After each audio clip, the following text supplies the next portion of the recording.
Hello everyone, आज की इस वीडियो में हम लोग पढ़ेंगे क्लास 10th का एक्सरसाइज 3.1 का क्वेश्चन नंबर 2 देखते हैं कि तो क्वेश्चन नंबर 2 क्या कहता है।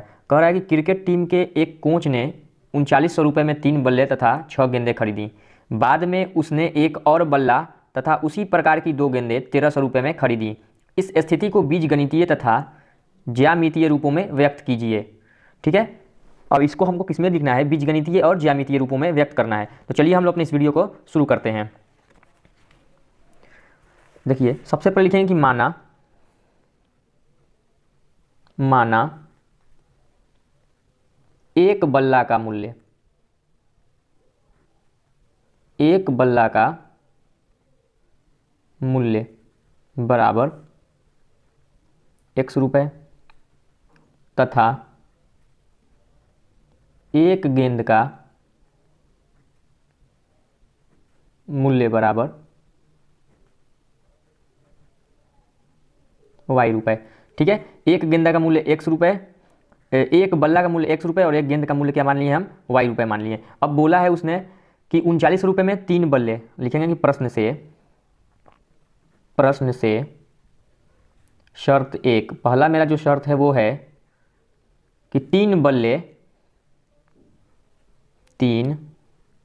बल्ले तथा 6 गेंदों का मूल्य बराबर 39 रुपये। मतलब 39 रुपये में 3 बल्ला और 6 गेंद खरीदी हैं। तो क्या हो जाएगा, देखिए एक बल्ला का जो दाम है वो x है, तो 3 बल्ला का दाम क्या हो जाएगा, तो 3x हो गया। उसी तरह एक गेंद का दाम y है, तो 6 गेंद का दाम क्या होगा, तो 6y हो गया। इज इक्वल टू क्या लिख देंगे, तो 3900, 39 रुपये। ठीक है, इसको हम लोग मान लेते हैं, ये हो गया मेरा इक्वेशन फर्स्ट। उसी तरह अब शर्त दो, दूसरा शर्त क्या है, दूसरा शर्त ये है कि एक बल्ला तथा उसी प्रकार की 2 गेंदें 1300 रुपये में खरीदी गई हैं। मतलब एक बल्ला तथा 2 गेंदों का मूल्य, 2 गेंदों का मूल्य कितना रुपए है, तो इसका मूल्य है 1300 रुपये। ठीक है, 1300 रुपये है। तो देखिए एक बल्ला का मूल्य x था और 2 गेंद का कितना हो जाएगा, तो 2y हो जाएगा। इज इक्वल टू कितना, तो 1300, 1300 रुपये। इसको मान लेते हैं समीकरण 2 है। ठीक है, अब बोला है एक नंबर में किस बीजगणितीय रूप और ज्यामितीय रूपों में व्यक्त कीजिए। तो नंबर 1 बोला बीजगणितीय रूपों में, तो इसको बीजगणितीय रूपों में तो अभी ये जिस रूप में है ना, वही इसी को हम लोग बोलते हैं बीजगणितीय रूप। ठीक है, ये अभी जिस रूप में है 3x plus 6y is equals to 3900। ठीक है, तो ये हो गया इसका बीजगणितीय रूप। एक और कौन है, तो वो है x plus 2y is equals to 1300 रुपये। तो ये हो गया इसका बीजगणितीय रूप। अब अगला क्या बोला है हमको कि ज्यामितीय रूपों में व्यक्त कीजिए। देखिए, ज्यामितीय रूप बोले या ग्राफीय रूप बोले, दोनों एक ही मतलब होता है। तो अगला जो रहेगा वो ज्यामितीय रूप, ज्यामितीय रूप में। अब देखिए ज्यामितीय रूप में क्या करेंगे, ग्राफ मतलब वो खींचना है, ड्रॉ करना है, ग्राफ ड्रॉ करना है। ठीक है, तो ग्राफ ड्रॉ करने के लिए हम लोग क्या करते हैं, सबसे पहले इक्वेशन फर्स्ट लेते हैं समीकरण 1 से। पहला समीकरण मेरा क्या है, 3x plus 6y is equals to 3900, ये है। अब देखिए दोनों में क्या कॉमन दिख रहा है, 3 कॉमन दिख रहा है।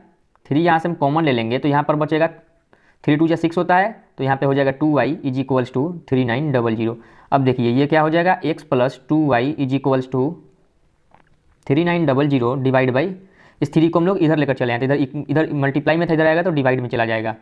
ठीक है, इधर मल्टीप्लाई में था और इधर आया तो डिवाइड में चला गया। तो अब देखिए क्या करेंगे, इसको डिवाइड कर देते हैं। तो ये क्या हो जाएगा, x plus 2y is equals to 1300 हो गया। ठीक है, अब देखिए ये वाला इक्वेशन और ये वाला दोनों एक ही इक्वेशन जैसे, मतलब एक ही हो गया। ठीक है, उससे हमें कोई दिक्कत नहीं है। अब चलिए इसको हम लोग सॉल्व करते हैं। इसके लिए क्या करना पड़ेगा हमको यहाँ पर, अब इसको हम क्या करते हैं कि x को अलग कर देते हैं और y वाले को हम अलग लिख देते हैं। तो क्या लिख देंगे, x is equals to 1300 minus 2y। ठीक है, अब क्या करते हैं, हम y का वैल्यू कुछ रखेंगे और हमको ये x का वैल्यू देगा। हम क्या करते हैं, y बराबर यहाँ पर हम चलो 500 रख देते हैं। देखिए यहाँ पे 1 और 2 रखना ही रखिएगा, ठीक है। 1 और 2 रखने से फिर ये बहुत ज़्यादा अंतर हो जाएगा, ग्राफ खींचने में बहुत दिक्कत हो जाएगा। इसलिए हम क्या किए, 500 रखने पर हम 500 ले लिए हैं। अब इससे देखिए बहुत आसान हो जाएगा। अब ये क्या हो जाएगा, यहाँ पर जैसे ही हम लोग रखेंगे 500 तो ये हो जाएगा 1300 माइनस 2 गुने 500, देखिए कुछ ऐसा हो जाएगा। अब क्या होगा ये, अब ये हो जाएगा x इज इक्वल्स टू कितना आ गया, अब 1300 में से 5 दूना 10 मतलब 1000, ये हो जाएगा 1300 और ये हो जाएगा 1000, दोनों में से घटा लेंगे तो हमको वैल्यू क्या दे देगा ये, सॉरी ये हो गया था, तो ये हो जाएगा हमको 300, ये हो गया मेरा 300। फिर एक बार और हम लोगों को क्या करना पड़ेगा, कम से कम 2 वैल्यू लेना पड़ेगा। तो एक बार फिर से हम लोग y का कुछ वैल्यू रखेंगे, चलिए हम यहीं पर रख देते हैं।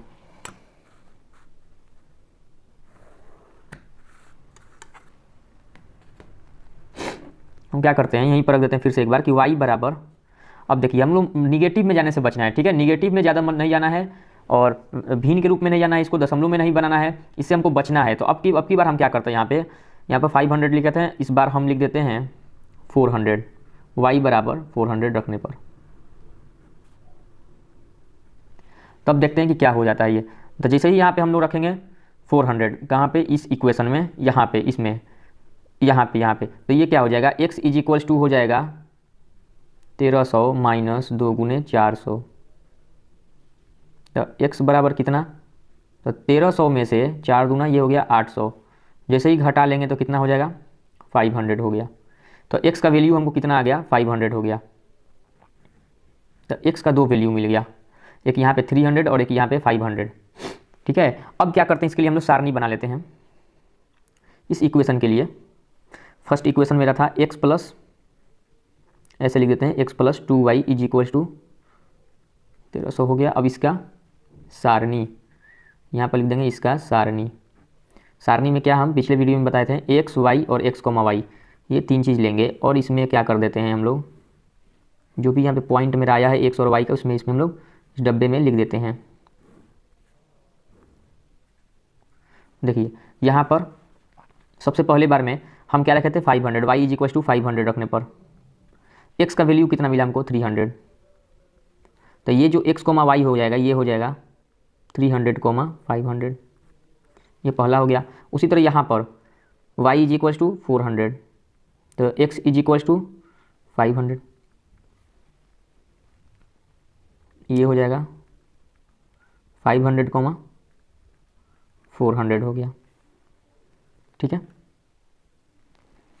अब चलते हैं हम लोग अपना दूसरे इक्वेशन को लेकर चलते हैं। मेरा जो दूसरा इक्वेशन है वो है x plus 2y is equal to 1300 है। सेम टू सेम यही उसका भी सारणी बनेगा, बट यहाँ पर हम लोग एक बार उसको लिख देते हैं कि समीकरण 2 से।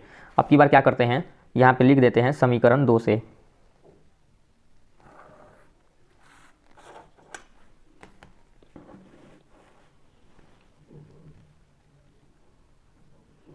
समीकरण 2 से मेरा दूसरा समीकरण ये है, यही चीज़ है same to same, x plus 2y is equals to कितना 1300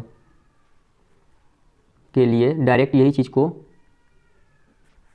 सारणी, हम यही पॉइंट फिर इसमें ले लेते हैं, क्योंकि मेरा जो दोनों इक्वेशन जो है वो एक ही जैसा, इसलिए हम लोग इसमें भी वही हम लोग वैल्यू को रख देते हैं। अब इसके लिए डायरेक्ट हम लोग सारणी लिख देते हैं, x, y।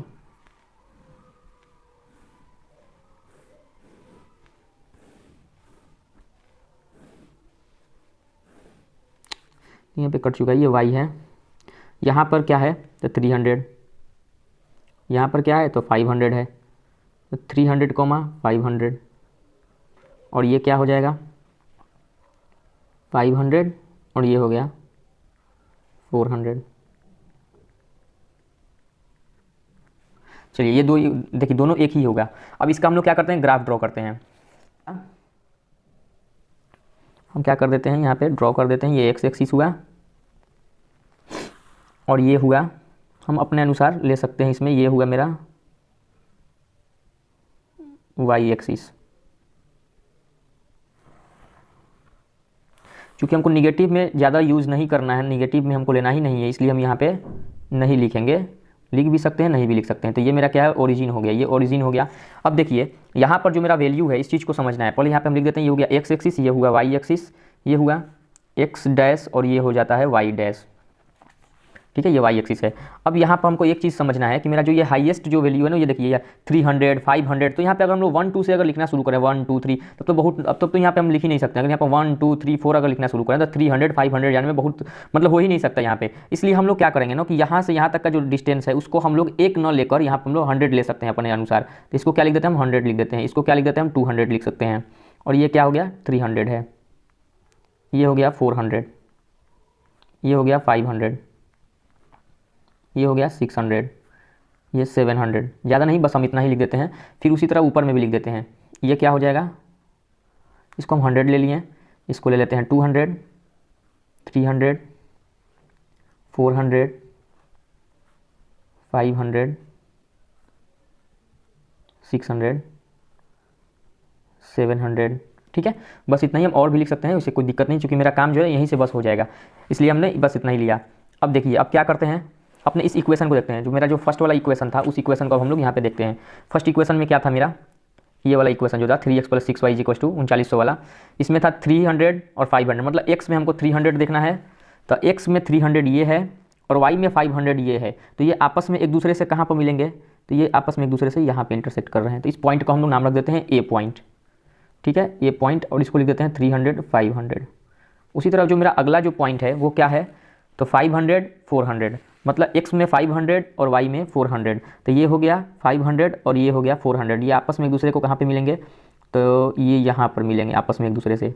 अब इसको लिख देते हैं हम बी पॉइंट, 500 और 400। ठीक है, अब क्या करेंगे, हम इस चीज़ को ड्रॉ कर देते हैं, दोनों को ज्वाइन कर देते हैं। क्योंकि ये एक स्ट्रेट लाइन रिप्रेजेंट करेगा, तो हम लोग क्या कर देते हैं, दोनों को मिला देते हैं। ठीक है, तो ये मेरा बन गया पहले वाले के हिसाब से। अब अगला देखते हैं, दूसरा जो इक्वेशन था उसमें भी सेम टू सेम वही नंबर है। ठीक है, तो इस बार हम क्या करते हैं, इस बार हम लोग फिर से एक बार, ठीक है, इसी पे जैसे ये दूसरा इक्वेशन जो था उसका भी जो मेरा कोऑर्डिनेट है सेम टू सेम वही है। मतलब सी भी पॉइंट, अगर इसको हम लोग सी ले लेते हैं, इसके अनुसार अगर हम लोग इसको सी ले लेते हैं तो सी भी हो सकता है और ये डी हो गया। ठीक है, तो अब फिर दोनों को हमको मिलाना है। तो मिलाना क्या है, चूँकि ये क्या है, समपाती है, एक दूसरे के ऊपर ओवरलैप कर रहे हैं, ये समपाती हैं। और समपाती के बारे में हमने आपको बहुत पहले ही बता चुका है अपने इंट्रोडक्शन वीडियो में इसके। तो ये क्या हो गया, ये समपाती भी हो गया है। ये क्या है, ये समपाती है। ठीक है, तो इसका जो ग्राफ बनेगा बस वो एक स्ट्रेट लाइन बनेगा और दोनों एक दूसरे पर इंटरसेक्ट करेंगे, मतलब एक दूसरे पर चढ़े हुए रहेंगे। तो देखिए आप लोग इस चीज़ को पेंसिल से बनाइएगा। तो बस इतना ही इस वीडियो में, बस इतना ही। और अगर मेरा वीडियो आप लोगों को अच्छा लग रहा है तो प्लीज़ मेरे चैनल को सब्सक्राइब कीजिए और जितना ज़्यादा हो सके अपने दोस्तों में शेयर कीजिए। जय हिंद, जय भारत।